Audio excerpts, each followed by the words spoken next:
রাত তখন 11টা। ঢাকার মিরপুরের সরু গলিতে রহিম মিয়া তার রিকশাটা ঠেলে ঢুকিয়ে রাখল।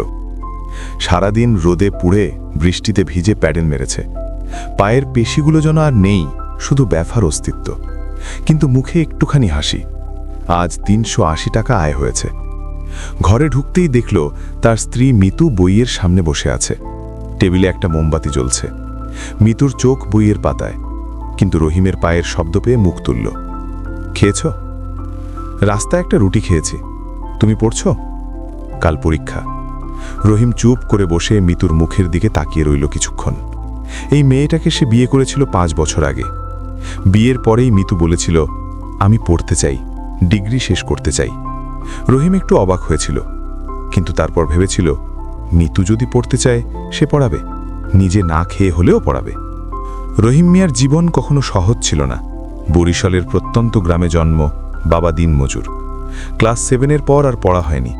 বাবা মারা গেলে সংসারের দায়িত্ব এসে পড়ল কাঁধে। ঢাকায় এলো কাজের আশায়। চায়ের দোকান, রাজমিস্ত্রির জোঙালি, ভ্যান। শেষে ধার করা টাকায় একটা পুরনো রিকশা কিনল। সেই রিকশাই এখন তার সংসার। মিতুকে বিয়ে করার সময় অনেকে বলেছিল, রিকশাওয়ালার সংসারে পড়ুয়া বউ মানায় না। রহিম হেসে উড়িয়ে দিয়েছিল, ভেবেছিল ভালোবাসাই যথেষ্ট। মিতু ভর্তি হলো ঢাকার একটি বেসরকারি কলেজে, বিবিএ পড়বে। ভর্তির টাকা, বইয়ের টাকা, প্রতি মাসের বেতন সব আসে রহিমের রিকশার প্যাডেল থেকে। শীতের রাতে কুয়াশার মধ্যে রিকশা চালায়, গরমে রোদে ঘেমে ভিজে যায়। শরীর খারাপ লাগলেও বেরোয়, কারণ না বেরোলে মিতুর পরীক্ষার ফি দেওয়া যাবে না। একদিন রহিম ভীষণ জ্বরে পড়ল। সারা গা পুড়ছে, মাথা ঘুরছে। মিতু বলল, আজ বেরোয় না। রহিম উঠে বসল। না বেরোলে কাল তোমার ক্লাসের বেতন দেব কি দিয়ে? মিতু কিছু বলতে পারল না। রহিম রিকশা নিয়ে বেরিয়ে গেল। সন্ধ্যায় ফিরল টলতে টলতে। এই দৃশ্যটা মিতু কখনো ভোলেনি, অন্তত তখন ভোলেনি। বছরগুলো কাটল। রাতে খাওয়ার পর মিতু পড়ার ফাঁকে রহিমকে দিনের গল্প বলতো। রহিমও বলতো কোন যাত্রী কি বলল, কোথায় বৃষ্টিতে আটকে পড়েছিল। এই ছোট ছোট গল্পগুলোই ছিল তাদের জীবন। মিতু ডিগ্রি পাশ করল ভালো নম্বর নিয়ে। রহিম সেদিন একটু বেশি রোজগার করে এনে বিরিয়ানি কিনেছিল। দুজনে একসাথে খেয়েছিল। রহিমের চোখে পানি এসেছিল।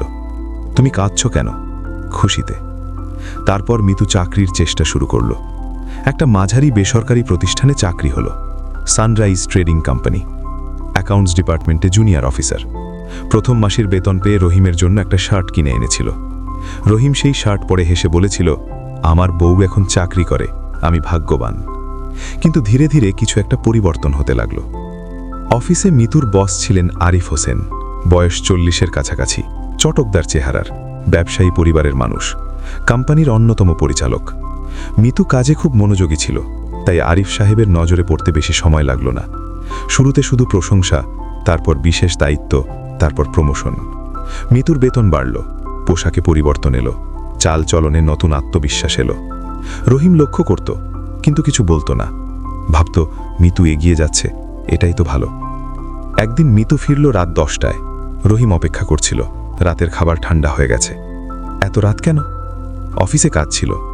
কি কাজ? তুমি বুঝবে না। এই তুমি বুঝবে না, এই 3টি শব্দ রহিমের বুকে একটা সূক্ষ্ম কাঁটার মতো বিঁধল। তারপর থেকে এই কথাটা ঘন ঘন শুনতে পেত। তুমি বুঝবে না, অফিসের পলিটিক্স জটিল। তুমি বুঝবে না, কর্পোরেট লাইফ এরকমই। প্রতিটা তুমি বুঝবে নাতে রহিম আরেকটু ছোট হয়ে যেত নিজের কাছে।